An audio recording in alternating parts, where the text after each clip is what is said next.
तो स्वागत है आप सभी का एक और एक्सट्रीम गेमिंग टेस्ट कंपैरिजन में। मैं हूं दिव्यकांत, मेरा नाम है रॉबिन एंड आज हम कंपेयर करने जा रहे हैं दी iQOO Neo 10 वर्सेस दी पोको F7। खेलेंगे पूरे 2 घंटे तक एक्सट्रीम गेमिंग टेस्ट करेंगे इन दोनों का। खेलेंगे BGMI और कॉल ऑफ ड्यूटी मोबाइल, देखेंगे टेम्परेचर्स और साथ ही में देखेंगे IR कैमरा से थर्मल्स कैसा हो रहा है दोनों फोन्स का। शुरू करने से पहले फटाफट से आपको सारे रूल्स बता देते हैं। हम ब्राइटनेस कर देंगे 100% पे, एयरप्लेन मोड शुरू है और सेटिंग्स में जाके iQOO Neo 10 में मॉन्स्टर मोड चालू कर देंगे और यहाँ पर पोको में कर देंगे हम अल्टीमेट मोड। अगर ऊपर से स्पेक्स के बारे में बात करें तो iQOO Neo 10 में आपको मिल जाएगा Qualcomm का Snapdragon 8s Gen 4, साथ में 7000 मिलीमीटर स्क्वायर की वेपर चेंबर कूलिंग मिल जाएगी एंड बैटरी भी 7000 mAh की है। और सिमिलर प्रोसेसर आपको पोको F7 में भी मिल जाएगा एंड यहाँ पर वेपर चैम्बर कूलिंग सिस्टम मिलेगा आपको 6000 मिलीमीटर स्क्वायर का। अगर बात करें पोको F7 की बैटरी की तो यहाँ पर पोको ने कमाल ही कर दिया है। एक तरीके से आप कह सकते हैं कि पावर बैंक में स्क्रीन लगा दिया है, यानी कि यहाँ पर आपको मिलता है 7550 मिलियन पावर की बैटरी, 50 रुपए शगुन के नाम पे। तो सारे गेम शुरू करने से पहले फटाफट से बेंचमार्क्स रन कर लेते हैं एंड देखते हैं कि क्या हमें आगे देखने मिल जाएगा दोनों के कंपैरिजन में। तो शुरुआत करते हैं AnTuTu बेंचमार्क से। आप पहले से स्कोर्स देख सकते हो ऑन द iQOO Neo 10, लेकिन पोको F7 पे कुछ नहीं है। तो लेट्स गो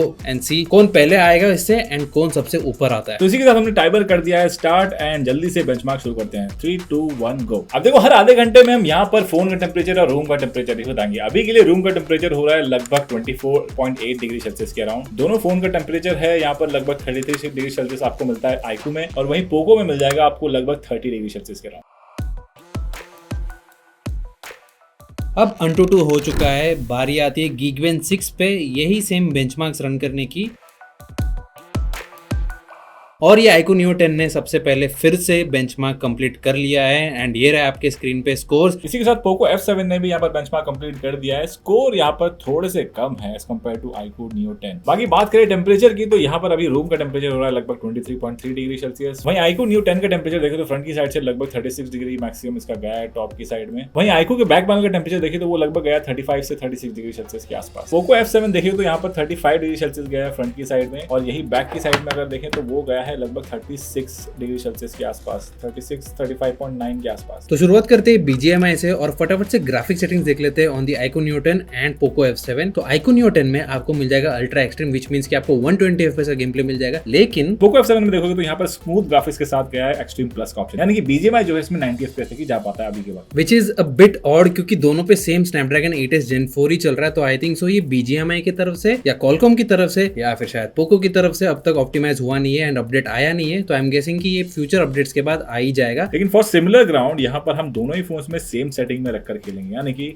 90 FPS पे। तो शुरुआत करते हैं smooth graphics plus extreme plus पे, विच मीन 90 FPS पे खेल के देखते हैं कि कैसा गेम प्ले होता है। हम दोनों सेम मैच खेलेंगे तो सेम एनिमीज आएगा, सेम मैप रहेगा, तो कंपैरिजन के लिए ये काफी इजी हो जाएगा। यहाँ पर आपको ऑल टाइम FPS मीटर दोनों ही फोन्स में ऊपर की साइड देखने को मिल जाएगा, और साथ ही हम स्क्रीन रिकॉर्डर भी ऑन कर देंगे ताकि आपको बढ़िया विजुअल्स देखने को मिले। तो इसी के साथ मैच शुरू होने वाला है। यहाँ पे हम हॉट ड्रॉप करेंगे। ये क्या ट्रेन आ गया भाई, राजधानी आ गया भाई, चलो नानी के घर चलो वेकेशन। यहाँ पर लगभग 74 FPS तक भी देखने को मिल रहा है लैंडिंग के बाद। क्या भागा है देख देखिए।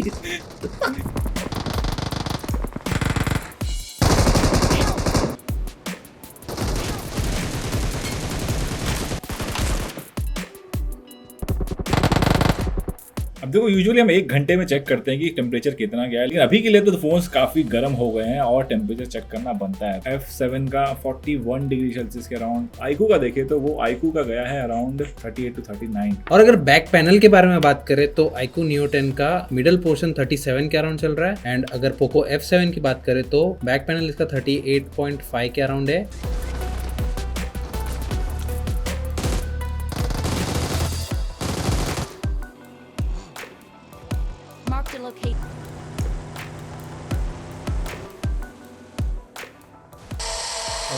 FPS हाँ मेरा भी भाई कुछ ज्यादा ही भाई गिर गया भाई अच्छा ज्यादा गिरा 54 बंदा आ गया था ना, मुझे लग रहा है भाई यहाँ पे ट्रेन भी है। बस सारे को बस, अरे यार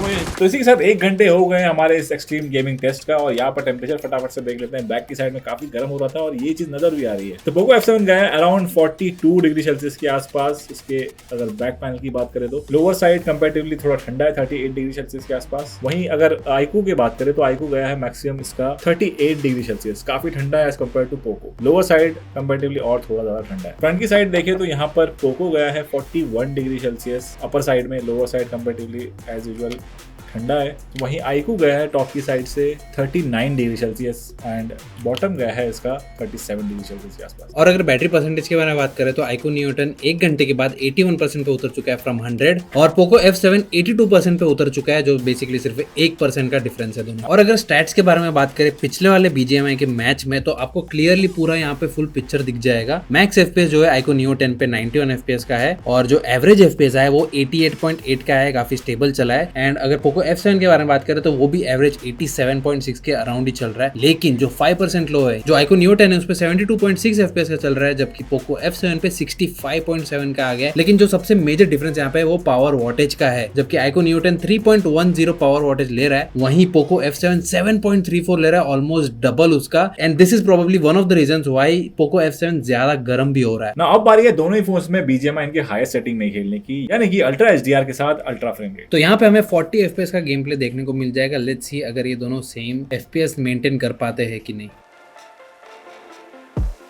तो यहाँ पर आप देख सकते हैं ग्राफिक्स में कितना डिफरेंस देखने को मिल जाता है। स्मूथ सेटिंग में ये क्लाउड वगैरह नजर नहीं आ रहे थे, लेकिन यहाँ पर अल्ट्रा HDR के साथ यहाँ पर काफी अच्छा ग्राफिक्स देखने को मिल रहा है। भाई यहाँ पे तो प्लेन पे रिफ्लेक्शंस भी दिख रही है यार। फार्म पे उतरते हैं फिर से एंड फार्मिंग करने चलते हैं।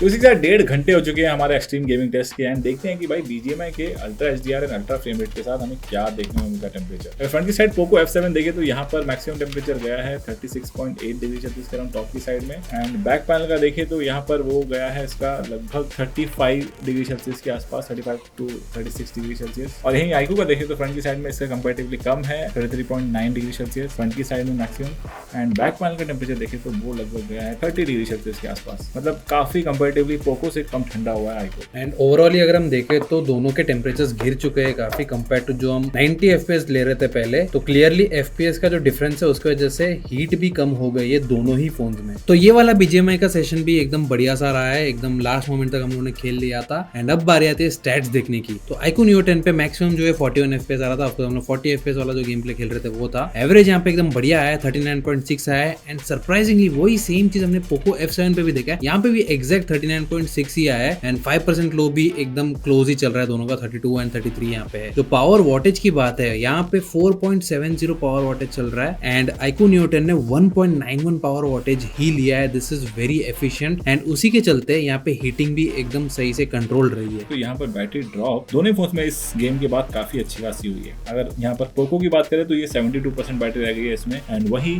आईकू में है इस बार 70%। तो जो 550 mAh का जो डिफरेंस है पोको F7 में और आईकू नियो 10 में जो पोको F7 पे ज्यादा है, उस पे से 2% का फायदा हो रहा है। इतना कोई मेजर डिफरेंस है नहीं दोनों पे सो फार बैटरी के हिसाब से। अब बारी आती है कॉल ऑफ ड्यूटी मोबाइल खेलने की। पे जाके खेलते हैं एंड देखते हैं कि वहाँ पे परफॉर्मेंस कैसा रहता है एंड वहाँ पे बैटरी ड्रॉप भी कैसा रहता है। हमारे पास है 15 मिनट, खेलते फटाफट से एंड देखते कि क्या सीन है। और जहां तक बात रही COD मोबाइल के सेटिंग के बारे में, तो यहाँ पर आपको दोनों ही फोन्स में एक जैसी ग्राफिक क्वालिटी मिल जाती है। अगर आप लो सेटिंग पे रखते हैं तो आपको लो के साथ आपको मिल जाएगा अल्ट्रा ग्राफिक सेटिंग, और वहीं अगर आप मैक्स फ्रेम पे रखते हैं यानी कि आपको 60 FPS का मिलेगा दोनों फोन्स में, मैक्स ग्राफिक्स के साथ मैक्स फ्रेम रेट। तो दोनों ही फोन्स पे हम लोग मैक्स ग्राफिक क्वालिटी और मैक्स फ्रेम रेट पे खेल के देखते हैं कि इस पे क्या परफॉर्मेंस आता है।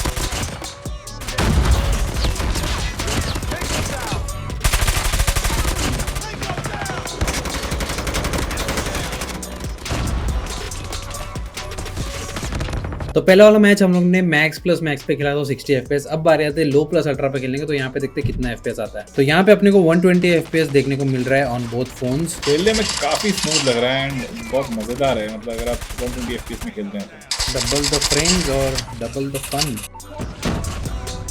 तो यहाँ पे जो एक्सप्लोजन हुआ वहाँ पे मुझे 5 FPS का ड्रॉप देखने को मिला था, 115 हुआ था, लेकिन इतना कोई मेजर था नहीं वो। तो भाई इसी के साथ हो गए हैं एक्सट्रीम गेमिंग टेस्ट के लगभग 2 घंटे पूरे। एंड जल्दी से देख लेते हैं भाई टेम्परेचर क्या गया है। पोको F7 थ्रू आउट सारे गेम्स में गर्म रहा। अभी जो हमारा फाइनल गेम था उसके बाद इसका मैक्सिमम टेम्परेचर गया है around 38 degree Celsius, back panel के अराउंड 38.9 है एक्चुअली। वहीं आईकू गया है यहाँ पर मैक्सिमम 35 डिग्री इसके बैक पैनल पे। फ्रंट की साइड देख लेते हैं जल्दी से। यहाँ पर पोको गया है फ्रंट की साइड से 34.2 डिग्री सेल्सियस अपर साइड में, लोअर साइड में भी लगभग उतना ही है। और आईकू गया है लगभग 31 डिग्री सेल्सियस। कंपेरेटिवली सारे गेम्स में आईकू ने काफी अच्छा परफॉर्म किया, यानी कि टेम्परेचर वाइज। बाकी बात करें बैटरी ड्रॉप की तो यहाँ पर पोको की बैटरी जो है गिर के आ गई 67%, वहीं आईकू है 66% पे। यहाँ पर बैटरी का जो डिफरेंस है उसके बावजूद भी जो बैटरी कैपेसिटी जो रिमेनिंग बची है वो लगभग एक जैसी है, यानी कि बड़ी बैटरी होने के बाद ही पोको जो है पावर थोड़ा ज्यादा कंज्यूम कर रहा है वही सिमिलर टास्क में। आई थिंक इसका आंसर मेरे पास होगा, क्योंकि अगर हम स्टैट्स पे आए तो यहाँ पे पावर वॉटेज पे अगर फिर से नजर डाले तो आईकू न्यू 10 पे 3.61 का एवरेज पावर वॉटेज चल रहा है। एंड अगर वही चीज पोको F7 पे देखे तो वो फिर से 7.66 ऑलमोस्ट 8 का पावर वॉटेज खा रहा है, which basically adds on to the heat. और वही सेम चीज बैटरी से भी ड्रेन हो जाती है, जबकि वो थोड़ा और बैटरी संभाल के रखना चाहिए था। और अगर FPS के बारे में बात करें तो एवरेज दोनों पे ऑलमोस्ट सेम ही 119 के अराउंड ही चल रहा है। एंड जो 5% लो है उस पर थोड़ा बहुत फर्क है, बट ऐसा कोई मेजर डिफरेंस देखने को तो मिला नहीं था जब हम गेम खेल रहे थे। डीकेटी भी एकदम मजे से खेल रहे थे। लेकिन अगर हम इसके पहले वाले सेटिंग्स पे आए जो है 60 FPS वाला, वहाँ पे आईकू न्यू 10 पे फिर से जो एवरेज वोल्टेज है वो 2.7 है, ऑलमोस्ट 3 के नीचे ही चल रहा है थ्रू आउट कंसिस्टेंटली। एंड वही अगर हम पोको F7 पे देखो फिर से 7 वोल्टेज खा रहा है वो, उसके वजह से अगेन हीट हो रहा है। तो ये था गेमिंग टेस्ट, बढ़ते हैं वर्डिट की तरफ। अब देखो पोको ने अपने चिपसेट के हिसाब से काफी बढ़िया परफॉर्म किया है। अगर देखा जाए तो बेंचमार्क में भी यहाँ पर बहुत ज्यादा मेजर डिफरेंस नहीं है, लेकिन हाँ आईकू में सिग्निफिकेंटली थोड़ा ज्यादा आपको स्कोर देखने को मिले। लेकिन गेम प्ले के दौरान यहाँ पर पोको जो है अच्छा खासा हीट हुआ था, स्पेशली इसके टॉप साइड में। हालांकि बीजीएमआई में यहाँ पर सिमिलर प्रोसेसर होने के बाद भी यहाँ पर 120 FPS का ऑप्शन नहीं आ रहा था। और रही बात COD मोबाइल की, तो गेम प्ले का जो एक्सपीरियंस था ओवरऑल दोनों ही फोन्स में लगभग सिमिलर था। लेकिन बैटरी की साइज को ध्यान में रखते हुए यहाँ पर पावर ड्रेन काफी ज्यादा होगा एज कंपेयर टू आईकू। अगर ओवरऑल परफॉर्मेंस के बारे में बात कर रहे हैं तो मैं और दिव्यकांत दोनों एक चीज पे आ चुके हैं, वो था कि आईकू न्यू 10 का जो परफॉर्मेंस है वो काफी बैलेंस रहा है। उसका पहला रीजन ये है कि सेटिंग्स तो इसमें 120 FPS वाला मिल गया आपको, परफॉर्मेंस दोनों पे सेम ही है होना चाहिए था क्योंकि 8S Gen 4 है। लेकिन आईकू न्यू 10 ने कंसिडरेबली बेटर परफॉर्मेंस दिया है। There are multiple reasons behind it. And start करते हैं विद सेटिंग्स, क्योंकि इसके अंदर आपको 120 FPS मिल जाएगा, वो अब तक इस पे आया नहीं है।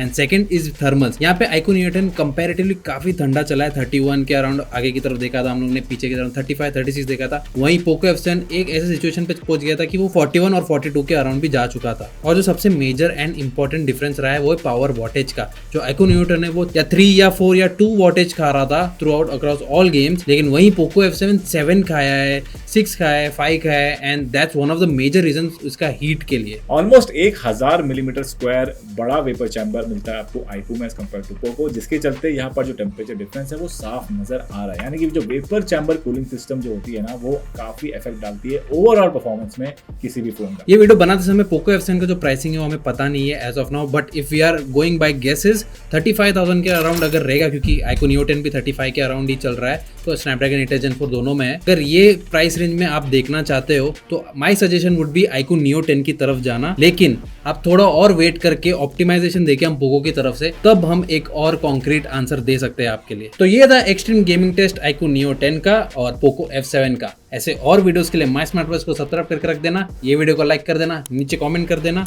एंड अगला आपको कौन सा वीडियो चाहिए वो भी बता देना हमें। मिलते हैं अगले वीडियो में, तब तक के लिए बाय बाय, टेक केयर।